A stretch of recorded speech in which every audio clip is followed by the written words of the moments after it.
Just 3 days into the Second World War, the Royal Air Force suffered a tragic and fatal friendly fire incident. As a result, one pilot was killed, and history would forever show that the first aircraft to be shot down by a Spitfire was a Hawker Hurricane. If you haven't heard of the story, you can check it out right here. Sadly, it wasn't just the RAF who suffered from friendly fire in the opening days of the war. Only a few days after the RAF incident, and just a week into the Second World War, 2 Royal Navy submarines became victims in a catastrophic accident that would claim the lives of 53 sailors. It's 11:15 on the morning of Sunday the 3rd of September 1939 when Prime Minister Neville Chamberlain announces that Britain is now at war with Germany. A nervous, uneasy feeling immediately descends across the country. Too many people remember the horrors of the Great War just 2 decades earlier. In fact, just 8 minutes after Chamberlain finished his speech, the air raid sirens begin to sound across London. Fortunately, this turned out to be a false alarm, but the incident goes to show just how nervous the country was. Even before Chamberlain made his speech, military commanders had been making preparations for war. It had quickly become clear that a vital piece in Britain's defensive plan would be to control shipping entering the North Sea. To do this, an imaginary line was drawn between Montrose on the east coast of Scotland and the small town of Oberstad on the Norwegian coast. This route, known as the Oberstad Line, would be permanently patrolled to detect enemy shipping. The responsibility for these patrols fell to the Avro Ansons of 269 and 233 squadrons of the Royal Air Force. Unfortunately, whilst the Anson had been ordered in huge numbers by the RAF, it was slow, noisy, and most importantly, lacked the range needed for maritime patrols. Frustratingly, the Ansons of 269 and 233 squadrons were forced to turn back just 80 miles short of the Norwegian coastline. Fortunately, when the Second World War broke out, Britain had the largest navy in the world. So to plug the gap, submarines of the Royal Navy would patrol at 12-mile intervals across the eastern end of the line. On the 10th of September, the 2 submarines at the eastern end of the patrol line are HMS Triton, commanded by Lieutenant Commander Hugh Steele, and HMS Oxley under the command of Lieutenant Commander Harold Bowerman. With no air support, the submarines are forced to remain submerged throughout the day, but as night falls, Lieutenant Commander Hugh Steele brings HMS Triton to the surface. A fine misty rain is falling, reducing visibility, but he manages to fix the submarine's position using the murky glow of the Oberstad lighthouse. Steele organises the lookouts and checks the submarine's batteries are being charged. He then orders a slow, zigzagging patrol before heading down to his cabin, leaving the boat under the command of the officer of the watch, Lieutenant Harry Stacey. It's less than an hour later when Stacey calls his captain back to the conning tower. Stacey explains that a submarine has been sighted off the Triton's port bow. Initially, Steele can't see it, but slowly his eyes adapt to the darkness, and through the rain and spray he sees the unmistakable outline of a submarine. He springs into action and immediately calls the crew to emergency dive stations. Then he orders the main engines to be started and torpedo tubes 7 and 8 be made ready to fire. With the submarine ready for action, Steele turns his attention to the target, but finds it difficult to positively identify the subject because it's sitting so low in the water. He's aware that HMS Oxley is patrolling in the next sector, so to be safe, Steele calls the signalman to the conning tower. Triton's first signal receives no reply, so Steele orders a second signal, but again there's no response. Lieutenant Commander Steele wonders whether it's Oxley that he can see through his binoculars. The lack of light and lashing rain don't help matters, but Steele decides the conning tower doesn't resemble that of Oxley's. He also knows that he reported his position to Oxley just a few hours earlier and has no reason to expect her to be inside his patrol area. To be sure though, Steele orders a third signal to be flashed. When this signal also goes ignored, Lieutenant Commander Hugh Steele is convinced he's looking at an enemy submarine. Although this would remain his official line, Steele may still have had some doubts, as he now orders 3 green flares to be sent up from a rifle grenade. When this signal also goes ignored, Steele's mind is finally made up. He slowly counts to 15 before issuing the order, tube 7 and 8, fire. The 2 torpedoes are launched with a 3-second interval. Steele starts his stopwatch, and as it passes the 30-second mark, a flashing light is seen coming from the target, but it's unreadable and stops after just a few seconds. It's at that moment when one of Triton's torpedoes strikes the target. The explosion is significant, sending a large fireball into the air.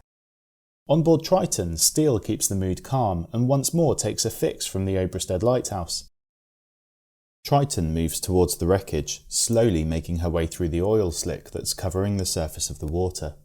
Quietly at first, but then much louder, the crew begin to hear the shouts of survivors. Triton's crew are horrified to hear the shouts are in English. Through the dark, gloomy, rainy night, 3 men are seen swimming for their lives on the surface. Triton's crew literally jump to the rescue, with Lieutenants Harry Stacey and Guy Watkins tying themselves to a safety line before jumping into the water. The first man to be rescued is the commanding officer of HMS Oxley, Lieutenant Commander Harold Bowerman.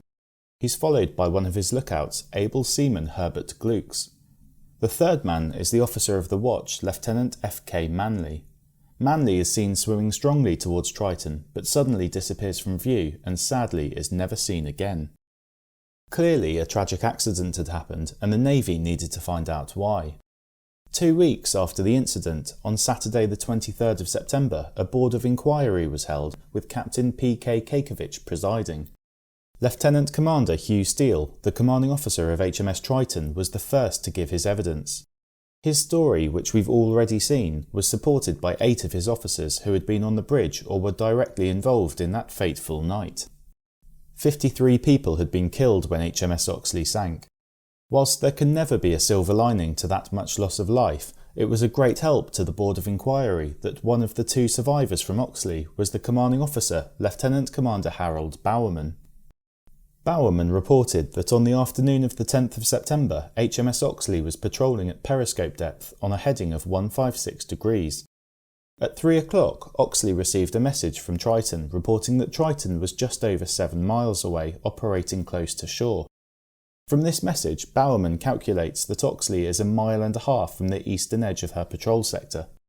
He orders a course of 240 degrees be steered for 2 hours to place the submarine back into the middle of the sector before resuming a southeasterly course. At 1900 hours, Oxley received a second message from Triton. This time, it appears the 2 submarines were just over 2 miles apart. This information was confusing, as the distance should have been significantly larger, but before the distance could be confirmed, the communication link had been lost. Bowerman decided that this information was most likely inaccurate, and continued his patrol based on Triton's earlier position report at 3 o'clock. By 8:30, darkness had fallen, allowing Bowerman to bring Oxley to the surface. He takes a bearing and distance from the Oberstead lighthouse and is surprised to find that he's 8 miles southeast of his patrol sector. Realising the current has been stronger than expected, Bowerman orders a course of 336 degrees and a speed of 5 knots to bring Oxley back into position.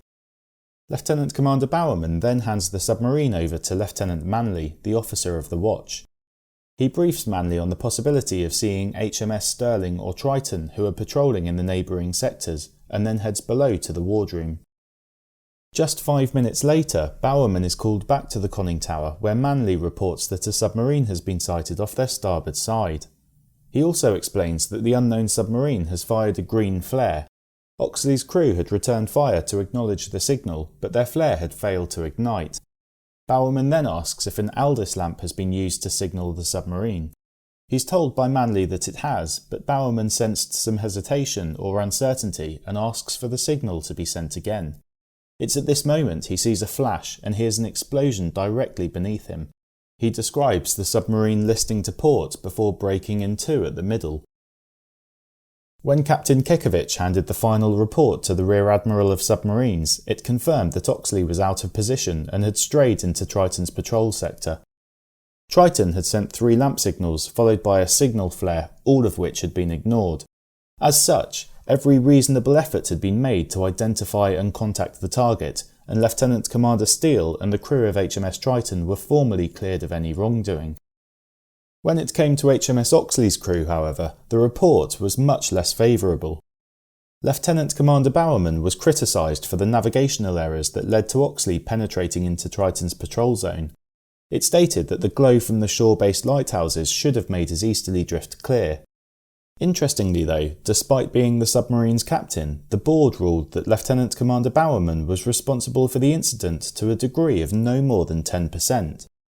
The blame for the other 90% was placed on the officer of the watch, Lieutenant Manley. On the night of the 10th of September, there were 3 lookouts on HMS Oxley's conning tower. The setup was described by Herbert Glucks, the second of Oxley's survivors. Glucks explained that he was responsible for the forward port field of 120 degrees. Lieutenant Manley was responsible for the forward starboard field and Petty Officer Mingay for the stern, and it was from Manley's sector that Triton had been trying to signal the crew. It was standard practice to use 3 lookouts, but by contrast, Triton's lookouts were set up differently. Here, the 2 ratings each kept a 180-degree lookout, with the officer of the watch maintaining a general 360-degree view. This allowed for the fact that the officer of the watch had many other responsibilities as well as keeping a lookout. The commander of submarines, Rear Admiral Watson, then wrote a report to the Commander-in-Chief of the Home Fleet agreeing that Triton's crew had acted correctly and should be cleared of any blame. But in regard to Oxley's captain, Watson disagreed with the official inquiry. Admiral Watson was aware that several submarines on the Oberstead line had encountered navigational difficulties. This was largely down to the captains quite rightly remaining submerged during daylight hours as there was no air support to protect them. Talking about Lieutenant Commander Bowerman, Watson's report stated, "There is no evidence that this officer did not do all that a reasonably careful and capable officer should have done in the circumstances." The Admiral then summed up the options, saying, "It is for consideration whether a court-martial should be convened, either to try Lieutenant Commander Bowerman on a charge under the Naval Discipline Act, or alternatively to try both survivors under the provision of Section 92 of that Act." With that being said, Admiral Watson concludes the report. Under the circumstances, it is recommended that no court-martial should be held because no evidence other than that of the commanding officer is available from Oxley, and unnecessary publicity would result from the holding of a court-martial. And so no court-martial was ever held, and the sinking of HMS Oxley was kept from the public eye, although within naval circles it was common knowledge that she'd been sunk by a friendly vessel. Lieutenant Commander Steele left HMS Triton a few months after the incident. He spent the next year on shore before returning to sea to command HMS Oberon. A promotion to the rank of commander brought him back to dry land before he retired from the Navy in 1949. Lieutenant Commander Harold Bowerman returned to sea just 2 months after the sinking of HMS Oxley. He served on 4 separate destroyers throughout the war, was twice mentioned in dispatches, and received the Distinguished Service Cross in 1942. He also retired in 1949 holding the rank of commander. Just 4 days after Oxley was sunk, HMS Sturgeon was leaving the Firth of Forth for patrol on the Oberstead line when she sighted a German U-boat. Sturgeon fired 3 torpedoes at the enemy ship, but the target dived below the waves and all 3 torpedoes missed their mark. This transpired to be a good result, since the enemy submarine wasn't an enemy submarine at all and was in fact HMS Swordfish returning to base. Thankfully, by 1940, the RAF had received enough long-range Lockheed Hudson aircraft to patrol the entire length of the Oberstead line. This meant the submarines could patrol at much larger intervals, reducing the chances of collision and friendly fire. Unfortunately, the Hudsons came too late for the 53 men of HMS Oxley who were killed on September 10, 1939. Tragically, the sinking of HMS Oxley wasn't the first friendly fire incident in the war, and it certainly wouldn't be the last. If you enjoyed this video, I'd be hugely grateful if you could give it a thumbs up. Make sure you head on over and check out the Battle of Barking Creek video if you haven't already seen it, and subscribe to the channel for more incredible war stories.